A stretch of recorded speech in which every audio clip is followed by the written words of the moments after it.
All right, it's 11:47, so let's get started. First of all, welcome. My name is Aaron Klemz, and I am the Director of Public Engagement here at the Minnesota Center for Environmental Advocacy. We are a nonprofit advocacy organization that's been in operation for almost 50 years, defending the health of Minnesota's environment and the health of Minnesota's people. And today we're really privileged to have three amazing panelists to talk about the climate actions that are taking place at the Capitol right now. There are a whole bunch of bills that have been heard in the House Climate Committee in the last couple of weeks that would have the effect of making Minnesota a much more climate friendly and a much more climate forward state. And we're really looking forward to hearing more from our panelists today about those bills and how you can get involved and support the work that folks are doing at the Capitol to advance bold climate action and climate justice in 2021. First of all, for folks who have not attended a webinar with MCEA before, a couple of quick orientation comments. First of all, we will get to questions and answers from the audience at the end of our presentation in about half an hour or so. There is a Q&A button at the bottom of your screen. Please put your questions for any of our panelists into that question and answer box, and we will get to them at the appropriate time during the presentation.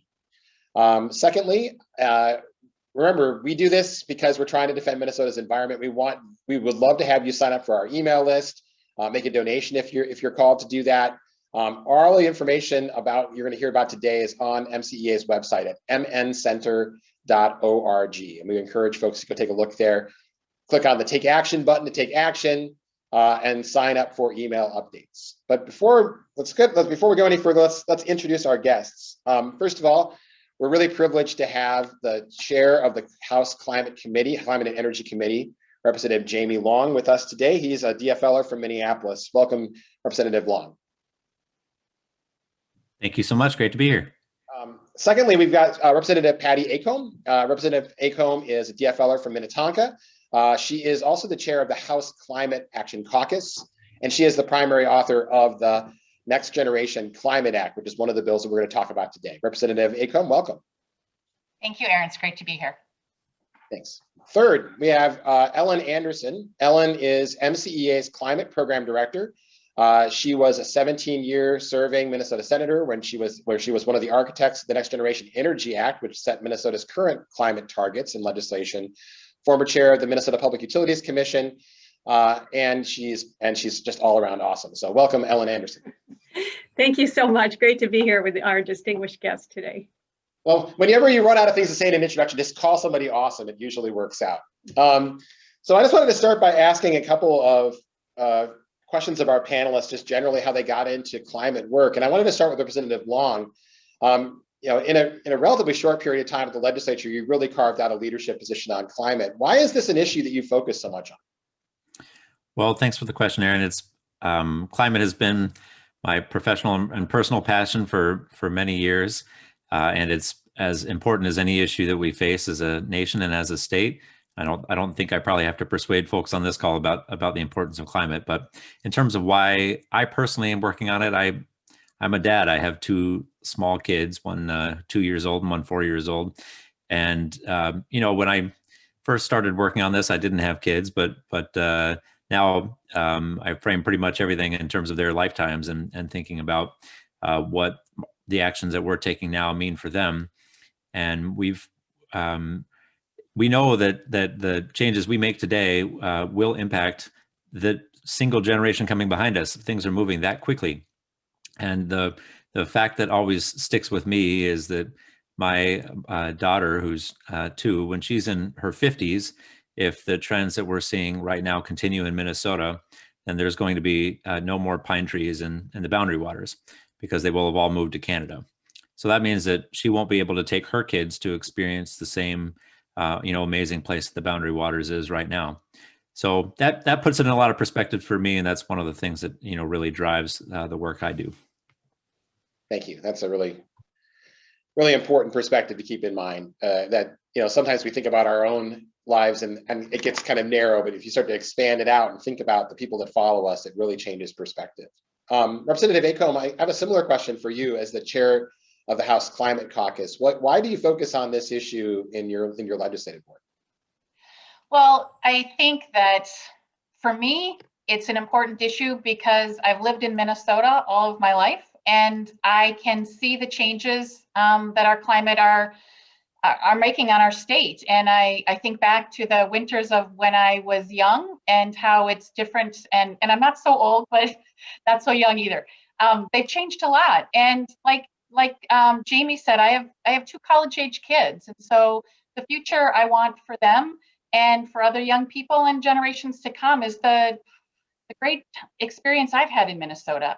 My background is in natural resources. And so I look at our environment and how it's changing, and that's really concerning to me. And I hear from constituents in my district all the time how important this is to them. And so it's an issue that is important to me for a lot of reasons, really, but those are just a few.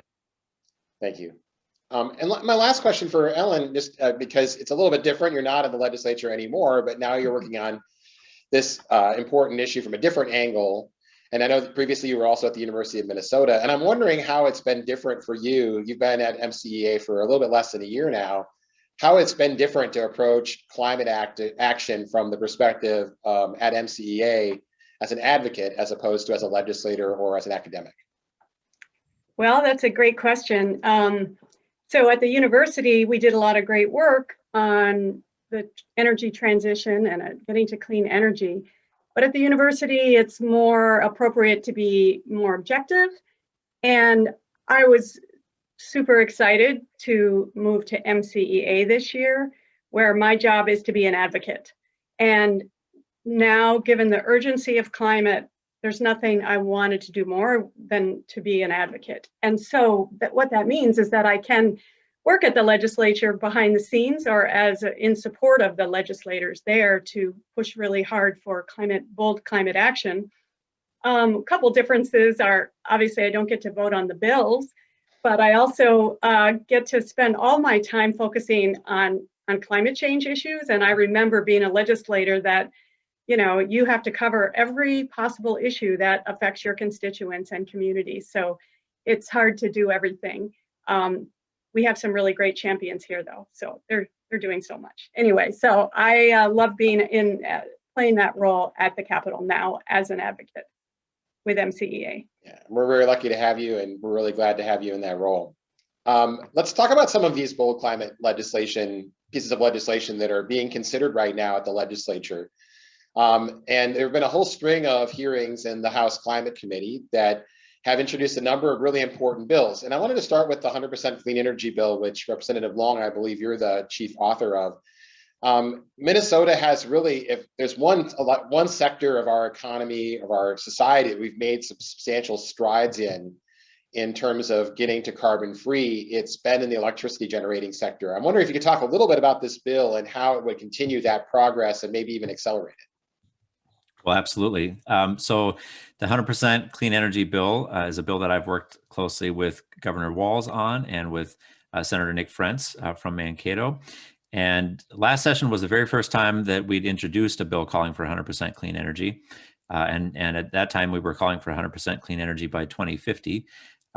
Just to put it in context, the previous legislative session, the call had been for 50% clean energy. So we've upped the ante every couple of years. And we were able to pass that through the House in our very first try. So that was a big accomplishment in the last legislative session. Obviously, we weren't able to enact it in law, but we did get very broad support within the House. Since then, a few things have changed. One, we know that technology has gotten better and better, and clean energy has gotten cheaper and cheaper.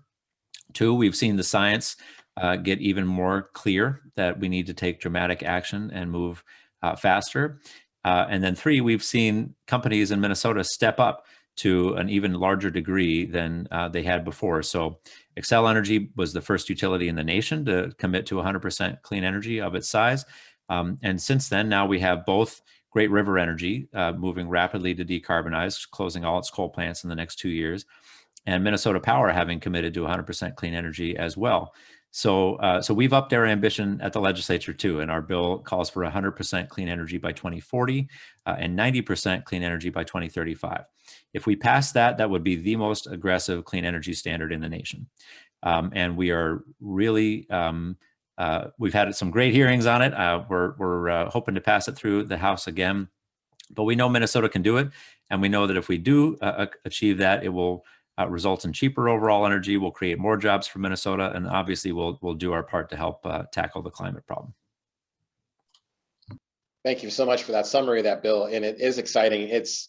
I think it's a really good point too, that you're seeing every week there's a new announcement by a company, whether it is car manufacturers talking about transitioning to all electric vehicles, or utilities talking about committing to carbon-free electricity on faster and faster timelines. So it's great to see this legislature increasing its ambition at the same pace that the corporate world is doing it, if not more.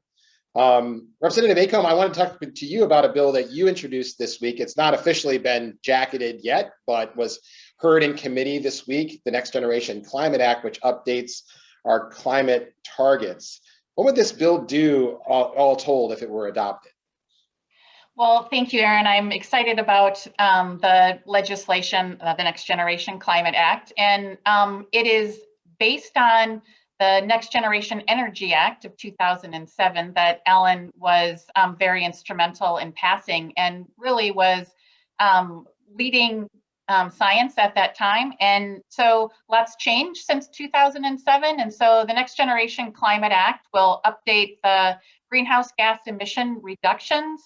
And it's based on the science of the IPCC. So it's really, we wanted to make sure that these were science-based targets that we're looking for, that they're going to get us to the emission reductions that we need in order to save us off from the worst impacts of climate change.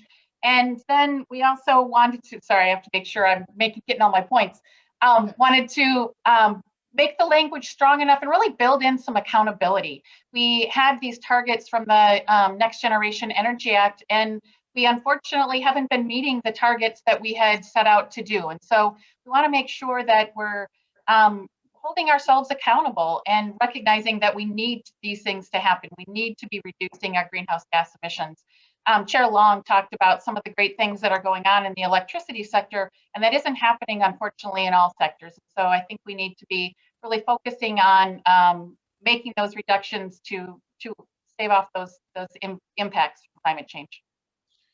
I'm glad you mentioned the figures that we were talking about in terms of our targets. So when we set these climate targets in 2007, we used at that time what we knew the best science was from the IPCC, the Intergovernmental Panel on Climate Change. I'm wondering if maybe Ellen would be the right person to answer this question, but what has our progress toward these targets looked like? And I know that there was a recent report that came out from the Pollution Control Agency about our most recent data, which is a couple of years old, 2018.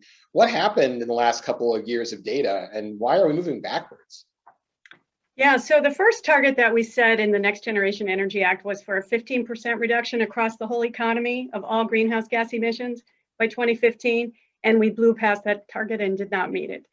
But then the electricity sector really started to cut carbon. So the next target is actually looming in front of us under that law, calling for a 30% reduction by 2025. We're not on target to meet that. And going back to that report that you mentioned that the Pollution Control Agency recently released, it says that across all the sectors of the economy, we're only cutting emissions 8%. And so we are far, far behind where we should be, as we said in our in an op-ed, that's a failing grade. And the only sector that's actually meeting this is the electricity sector, which we figured out how to decarbonize a lot more quickly using lots of low-cost wind and solar. But the other sectors, especially the ones that are making us go backwards, are the transportation and agricultural sectors are now in the lead for the biggest emitters in the state, number one. Number two, other sectors like commercial buildings, industrial processes, and our homes, heating and cooling of those all together, those sectors are actually going up in emissions. So they're going the opposite direction of what we need to have happen. So that means we all know we need to double down. We need to double down and get this done faster, and we really need to take bold action to help people, have homes that don't use so many fossil fuels. We just have to do that across the whole economy. I'm noticing a ton of questions, and I'm just going to toss this out here now, even though I said we'd wait till the end, but just there's a lot of questions about the Senate, and we have such awesome House leaders on climate. I know that Senator Senjum, who's the chair of the Energy Committee, is somebody who has been committed to renewable energy, has visited Germany as part of tours to try to learn more about the transition over there. And folks want to know, where does the Senate stand on this, and what's the hope for finding bipartisan paths forward for these bills in 2021? Well, I think there is hope. The 100% clean energy bill is one that Senator Senjum has said he's not particularly interested in moving forward on this session, and that was true last session as well. But as you've noted, he is very interested in the energy transition, and I think we've had some really good dialogue about paths forward on various clean energy proposals. I think there's going to be some real interest in looking at energy efficiency and improving our energy efficiency standards as a state. I think there's going to be a lot of interest in the electric vehicles space and in trying to roll out more incentives for electric vehicles. And I think in the building efficiency space too, we're having a lot of conversation about how we can make progress. So I'm optimistic that we can come together and pass some meaningful legislation. But it does feel like, at least for the big pieces that we really need to get done, like 100% bill, that the Senate's probably not going to be there. May I, Aaron, Go ahead, also please. chime in? I just think that, I think we all recognize how important it is that everybody be participating in the climate change work that needs to happen. And so, as was pointed out by Jamie, there's a lot of effort to try and bring the Senate along. And I think that in order for things to kind of get support in the Senate today, they need kind of multiple benefits, whether, the kind of win-win scenarios. And I think that there are some opportunities for those kinds of things to happen, and whether it can be, an economical win or maybe it's producing jobs. But for example, I've the last couple sessions authored a bill called Solar on Schools, which is really intended to kind of help implement renewable energy in schools. And I think this year I got a Republican senator to sign on and to author it. And so I think that when we can bring along those win-win scenarios, we can get some Senate participation. I mean, I just want to point out too that the reason why we have an Next Generation Energy Act is because there was bipartisan agreement in 2007 to Senate, right? That Governor Pawlenty signed this bill. It passed through two DFL-led House and Senate, the DFL-led House and Senate at the time. What was the magic sauce? I mean, I don't want to be too glib about it, but how do we recreate this kind of urgency where people in both parties see it? And I'm wondering if you all have any thoughts about how I know that Ellen, you talked about 2007 and kind of catching lightning in a bottle at that time. And I'm wondering what you have to say about the possibility of creating similar kinds of bipartisan momentum this time around. Yeah, and I wish I knew what the secret sauce was, but I did live through those years. And I think part of the important aspects are that we spent time building kind of a foundation of, back in the early 2000s, there was still a ton of skepticism about whether we could transition away from coal or other fossil fuels. And people, the experts thought the most renewable energy we could possibly, integrate into our grid was 1% or 3%. And that's what they testified at the Capitol. So it took a period of time to sort of educate legislators and to get the public's voice to be really heard, from farmers to labor unions to faith groups to construction companies that all started to coalesce around this idea that there were many, many benefits, like multiple benefits, as Representative Acomb mentioned, to having more renewable energy in Minnesota. So it was a process. And then the other things that mattered were politics. And so we had a governor, Tim Pawlenty, that did believe in climate change at that time and said it was a real threat and he wanted to do something about it. And he was really ahead of his time. And he helped bring the Republicans along to pass the Next Generation Energy Act.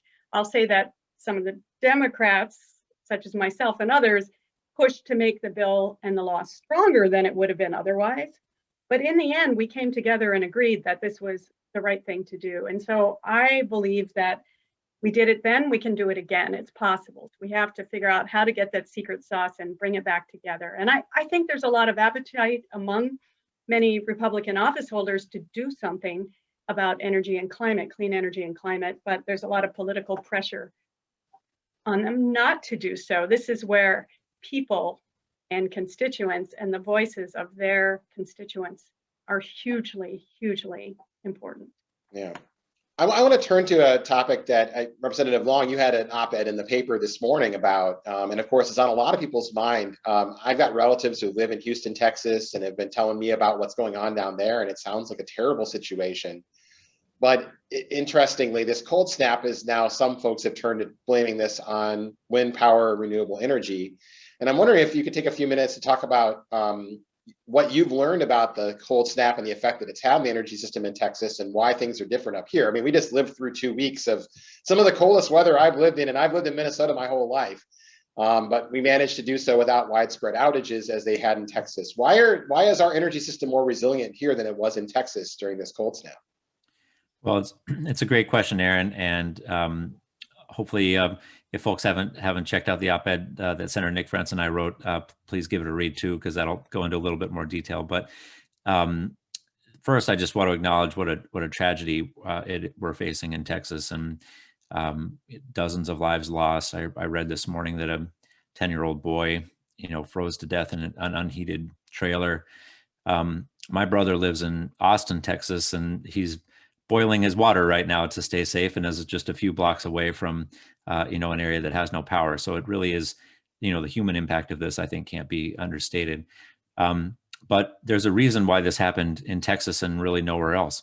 I mean, there were a few small power outages in a couple other states, and but it was cold across the entire center part of our country, and Texas is the one that is seeing the worst impacts of it. And a lot of it is because Texas really just hasn't done the investment that they've needed in their infrastructure. They don't weatherize their gas plants. They don't weatherize their wind turbines. They don't have the grid built out that we do to help keep power going between different parts of their infrastructure. And they have a system too that is unregulated, where they really don't even have a reserve system like we have in the state to pay people to keep reserve power going. So all of these things really added up to create this tragedy in Texas. They also are an island. They're not part of a larger grid like we are, so they can't rely on their neighbors to bring power over. But the thing it was not was renewable energy.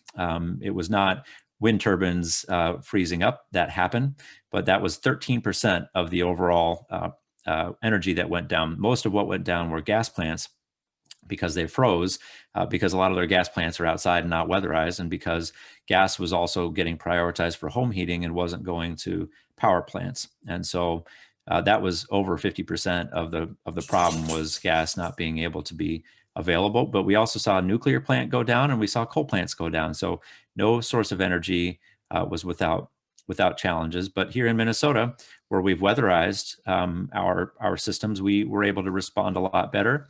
And one quote I saw that I thought was pretty impactful is, Texas needs to start planning for Minnesota winters.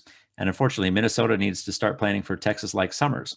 And that's just a result of climate change, where we're seeing more extreme weather all across our country. And that's going to mean that we have to respond, which means it's an even stronger case for clean energy, so that we can reduce the harmful impacts that we know are coming from climate change down the line, and try to avoid tragedies like this in the future.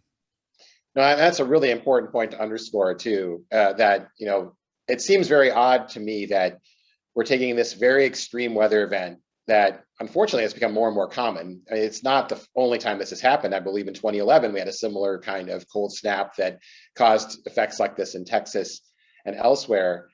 But it seems odd to take a moment, which is really evidence that climate change is really changing our weather patterns, and argue we should burn more coal as a result of it. And that appears to be the way that some folks are responding to it.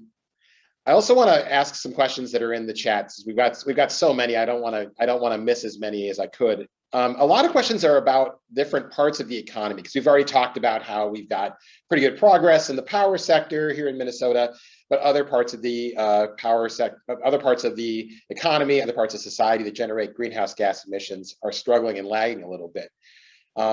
What are some of the things that we should be doing to try to catch up? What are some of the activities that we could be focused on in the residential and commercial sector, or in agriculture, or particularly agriculture? A lot of questions about that. I'm wondering if any of you all would take on this question of, here are some actions that we can look elsewhere besides the power sector to try to make progress. I'll take a stab at it. Thank you.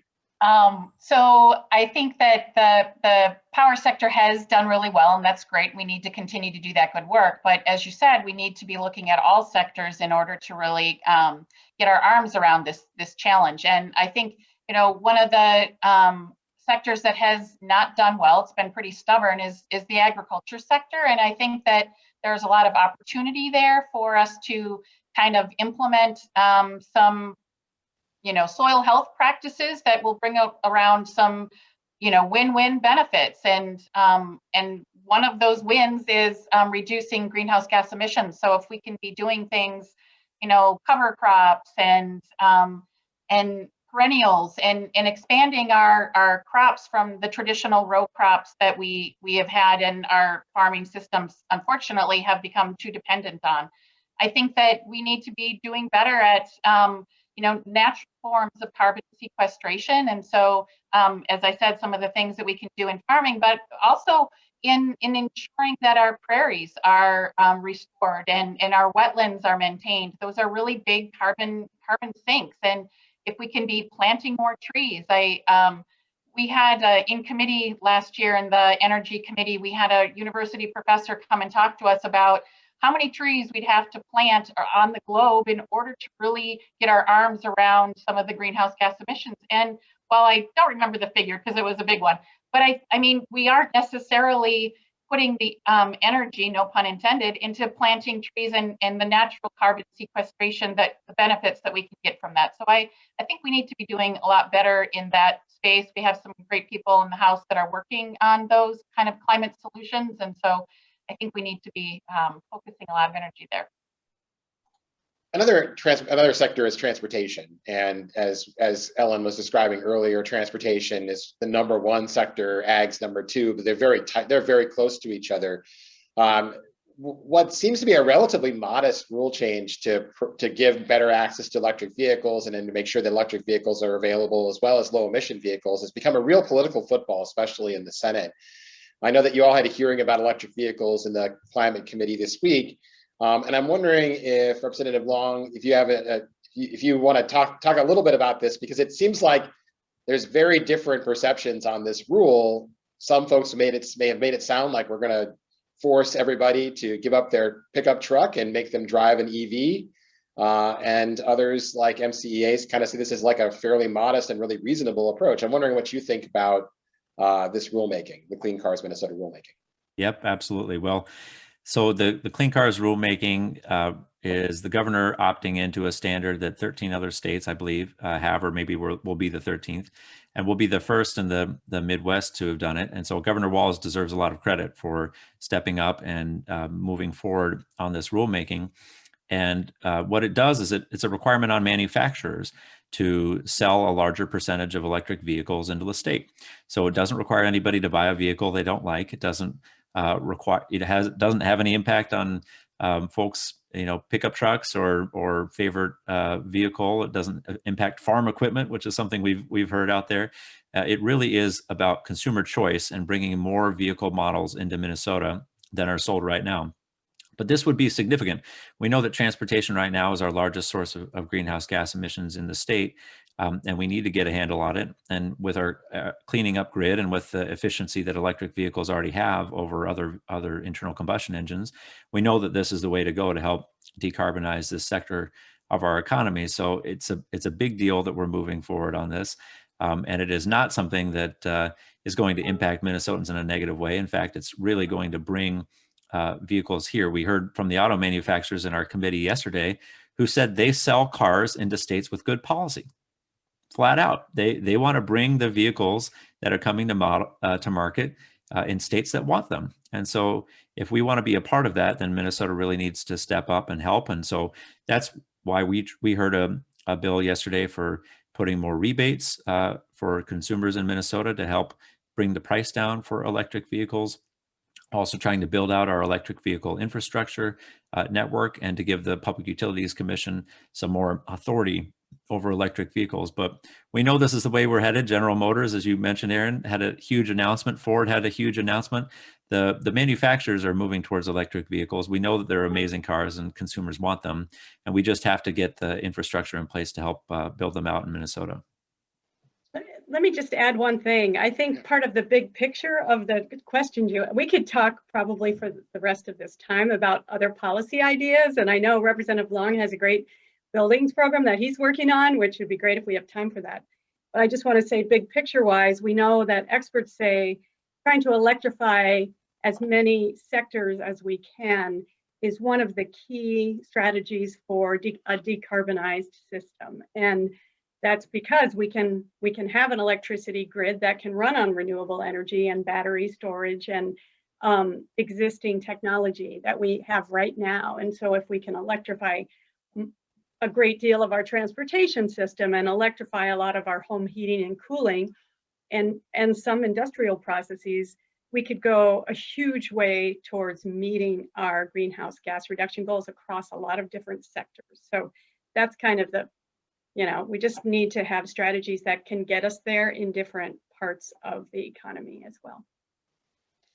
I mean, I also want to pivot to like a question that's in the chat from John Wells, who writes a really thoughtful question about the fact that there's really not that many direct references to climate change in Minnesota's environmental laws. At MCEA, we took a case to the Court of Appeals last year and won a precedent that says you have to actually address climate change in environmental review documents or environmental studies of proposals.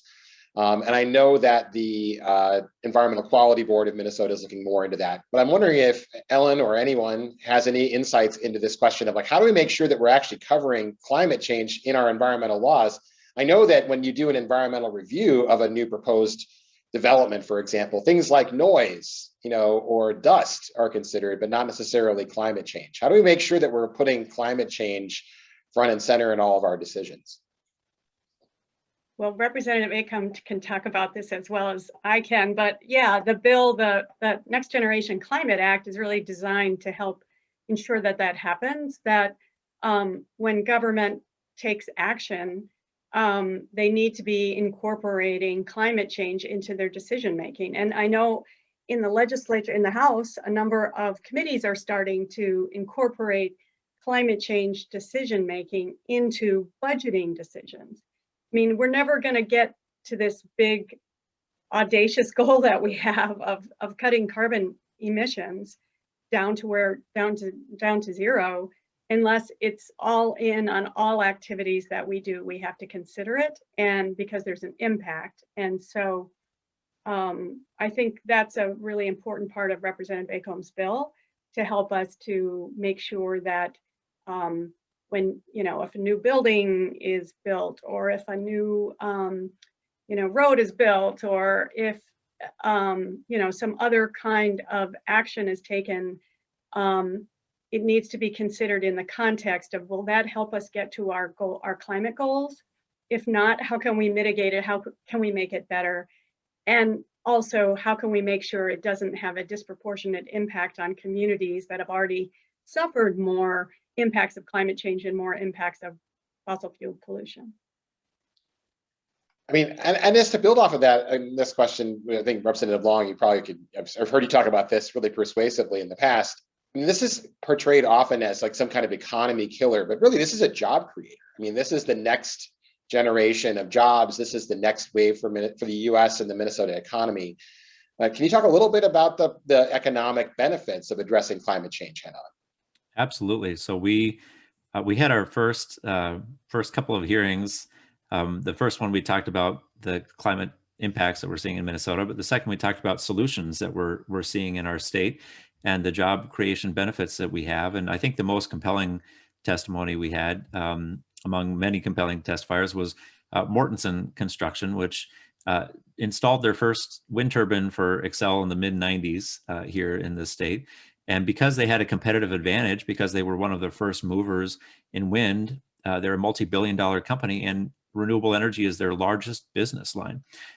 We heard from them that Minnesota companies have installed over half of all wind turbines that have been installed in the United States in the last decade. That's just mind-blowing. And that's because of leadership like Ellen, when she was in the Senate pushing on the Next Generation Energy Act and trying to move our state ahead of the curve in catching the wave for the new jobs that were coming in clean energy. So we know that these sectors of the economy, solar is the fastest growing job sector in the nation. We've seen energy efficiency jobs taking off. We heard yesterday from a brand new truck manufacturer, electric truck manufacturer that's doing mid-duty trucks for utilities and cherry pickers and things like that. And they are quintupling in size this year and just landed their first $1 million contract. So these are jobs that we know can come to Minnesotans and better than fossil fuels, which we don't produce in Minnesota. We export $1.3 billion, $13 billion a year out of state to buy energy, when we could actually just be doing that homegrown, creating our own wind, creating our own solar, investing in energy efficiency. That would boost our economy a lot more than sending our money out of state. So I know another set of questions that are coming in the chat that I think everyone is wondering about is, everyone always asks, like, what can I do? I mean, how do we make this happen? So many folks are passionate about seeing climate justice and climate action at the Capitol. And a lot of times, folks, it's tough for them to know how to make a difference. It's even tougher these days when you can't even get into the Capitol, right? So there's you can't go and visit a committee hearing. It's hard to meet one-on-one with your legislator. And so I'm wondering if both Representative Acomb, if you wouldn't mind starting, and then Representative Long, can you talk a little bit about how you're recommending folks get their views out there to make sure that their legislators know that they want climate action in 2021? Well, thank you. I do think that community engagement is really the key to transitional change. And so I think that the reason we're working toward climate change is because it's important to our communities. And so I think the best way to be involved is to reach out and try and connect with your legislators. And while it may be a challenge in one sense that we can't actually be at the Capitol, I do think there's also this technology of Zoom that has really provided an opportunity for those people who couldn't go to the Capitol, whether geographically it was too far or limitations in mobility or whatever it might be. I do think that Zoom will continue to be a tool that'll be a great way to engage with people and for people to be able to participate in the process at the Capitol. And so I think, reaching out to your legislators, and time is hard, but I think even emails and voicemails are important. So engaging and advocating about the issues that are important to you, they matter to all of us who are elected. We want to be representing our community and the values of our community. And so I just really encourage connecting with your legislators and, do op-eds in the newspaper and becoming involved in organizations like MCEA that really advocate for strong change. And so I think it's just reaching out and being involved. If I can just make a little editorial comment on that. This past election was an election on climate. And that was the first time we've really truly seen that across the United States, that a majority of people voted and cared very much about the impact of climate and about candidates' positions on that. And it changed the outcome of many elections, and climate was a big issue that elected a number of really awesome new House and Senate leaders in our legislature. So the actions of individual people make a huge, huge impact. And so we need more of that to really be able to get the job done, I guess. Yeah.